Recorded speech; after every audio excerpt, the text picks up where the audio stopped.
Welcome, Red Ice members. Thank you for tuning in, and nice to have you along. We are talking with author and researcher Daniel Tatman about the Bath Mysteries, and in the previous segment, Daniel mentioned a little bit about the Victorian Art Gallery in Bath, and now we're going to talk about how this connects actually with different architectural styles and different ideologies that you can see in the design of buildings and so forth. It's very interesting. And Daniel, tell us a little bit how you kind of stumbled upon this, I guess. Was this something first you discovered or realized when you first visited the Victorian Art Gallery there in Bath?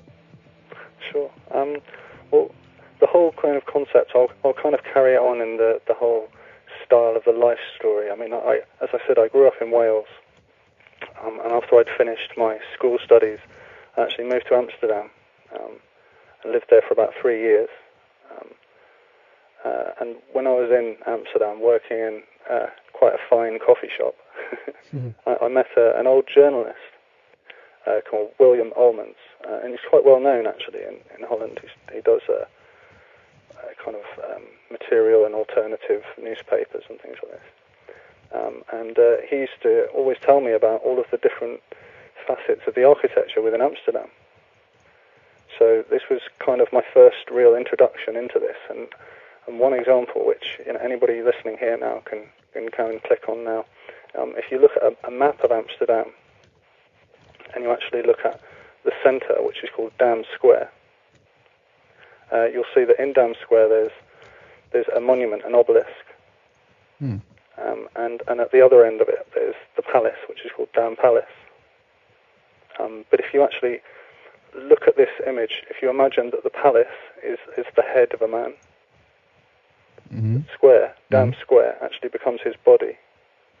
And at the bottom of the square you have this obelisk, which is obviously his penis. So then you have the two main shopping streets, the Damrak and the Nieuwendijk, which run down either side of the square from it. So they're like his arms and his legs. So it's kind of like a man stretched out with his arms and legs in, the pentagram formation. Right. With this huge erection, which is this obelisk. Right. Which is known as the National Monument. That's interesting. I'm looking at a picture of it right now, and I can see what you mean. So, do you know where the... see on some maps, but I mean, if you look at actual pictures of the city from above, you can see it a lot better there. And so that was kind of one of my first introductions into huge geometric patterns in structures, and also to geomancy as well.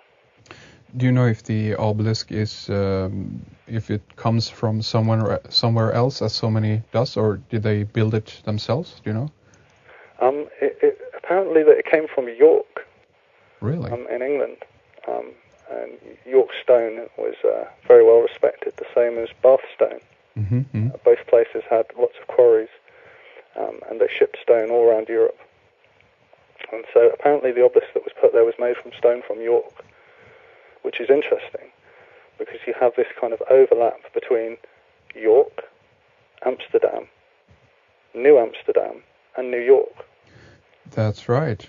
So very interesting. Maybe you'd say it's a coincidence, or maybe there's something else going on there, but it's a very interesting concordance.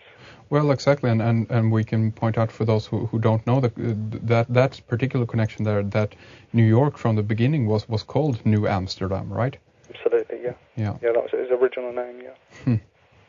Very interesting indeed. And York, of course, that ties very much together with the Freemasonry. Allegedly, this was the city where it all began, the official story of it, at least, Yeah, absolutely. Yeah, the York Rite, which is considered the more Christian avenue within the pyramid, so to speak, of the Freemasonic orders. Right. Yeah, absolutely. So yeah, York has got a lot of connections with the origins of Masonry, the origins of certain rituals, and the origins of certain tracing boards, which are still used for various orders. Interesting.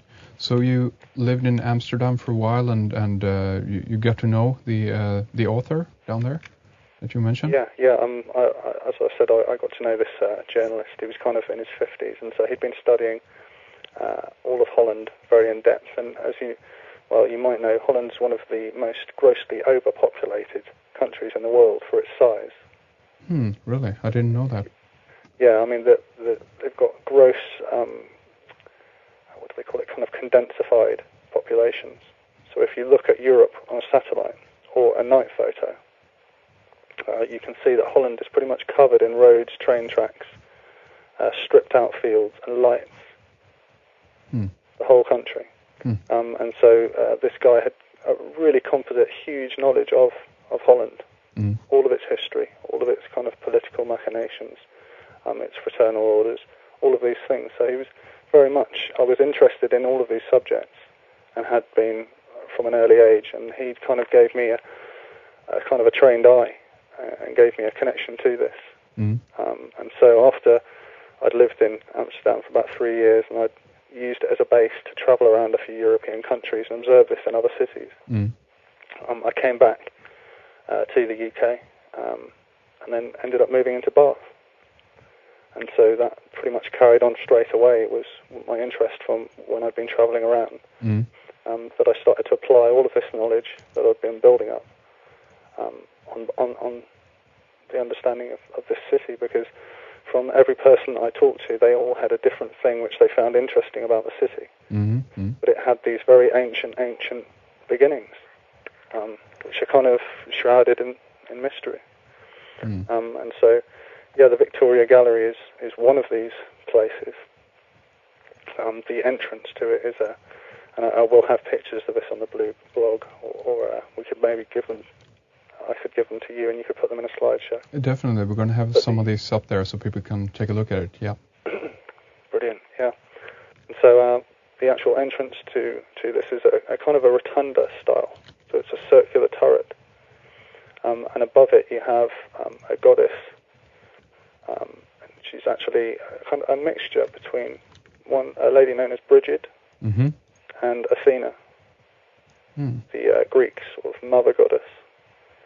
And so she's above the door going into the entrance. Then you have this circular floor in front of you, which is all black and white checkerboard. Then if you look right above you, you'll see on the ceiling there's a zodiac right above you in this circle. So you've got this checkerboard floor, there's a zodiac above you, and then right in the middle of this checkerboard floor there's this glass money box with a red cushion inside it. And it looks so much like the cushion that you would have to kneel on when going through different rituals within the Masonic orders. And then, as I said, I mentioned it in the last section, that when you go up to the free gallery upstairs, it's a certain proportioned red room. All the walls are red. So, I mean, there's very, very clear connections with Freemasonry. But apart from that, on its cornerstone, it actually has a Freemasonic marking. And these are things which most people have not picked up on at all. And having researched into this specific part of it, the markings and the orientation, I know that the marking which is on the cornerstone of the Victoria Gallery is a Master Mason's mark. It actually shows the level that he's at.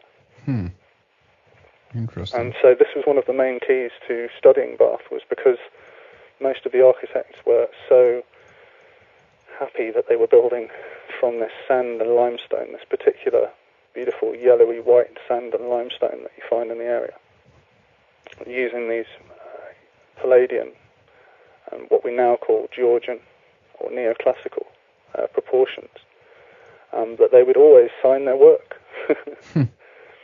So on the cornerstone of almost every single Masonic building within the city, whether it be the main abbey, smaller churches, townhouses, villas, schools, even small sections of wall which have got particularly large stones, driveways, everything, you'll find this particular Masonic marking, which, again, maybe we could link this up. It looks like one straight parallel line with three emanating lines coming down from it. And of course, the two opposite lines, so to speak, are in an angle, so it kind of makes the shape of a pyramid or triangle a little bit, Yeah, absolutely. Yeah, you could see it as a pyramid meeting a flat point. Yeah. Or you could see it as very much a surface emanating sound or something. There's a lot of ways you could see it on a symbolic level. Have you gotten an official explanation to what it means? Yeah, I have actually.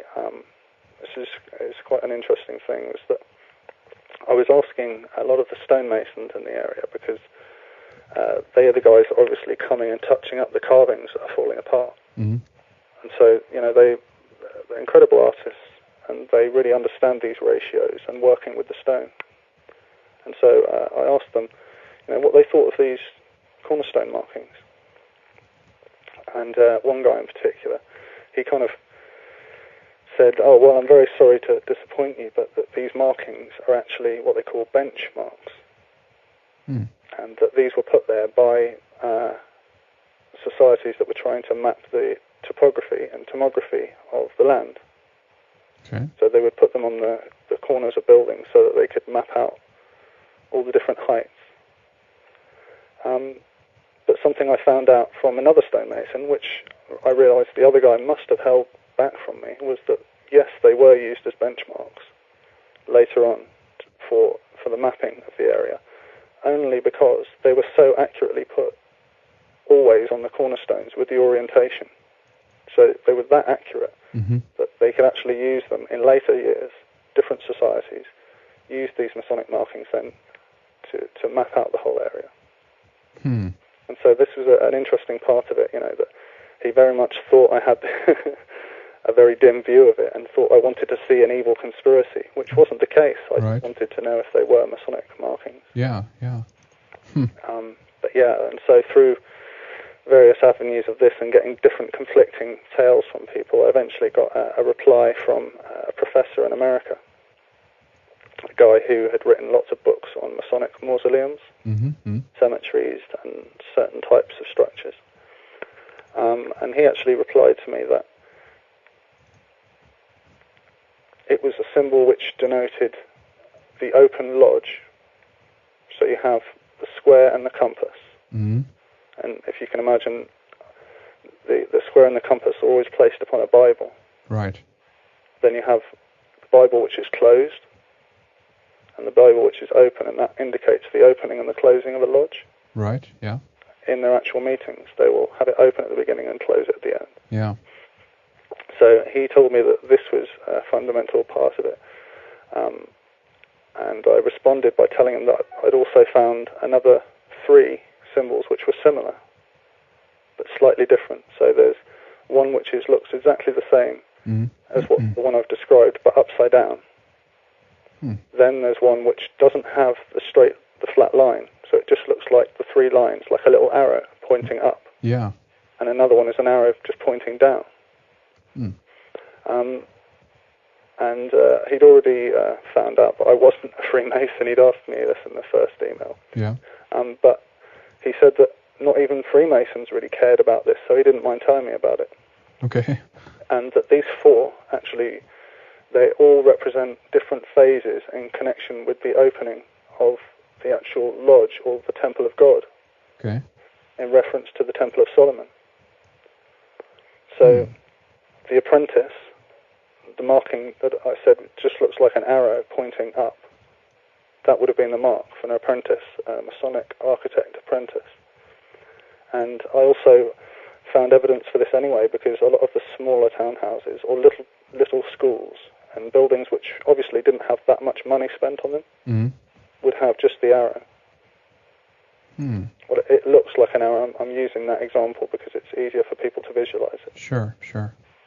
And so I'd already found this, that there were certain buildings which had a certain arrow or a certain symbol on it, and then another building which had a lot more money or a lot more grandeur would have a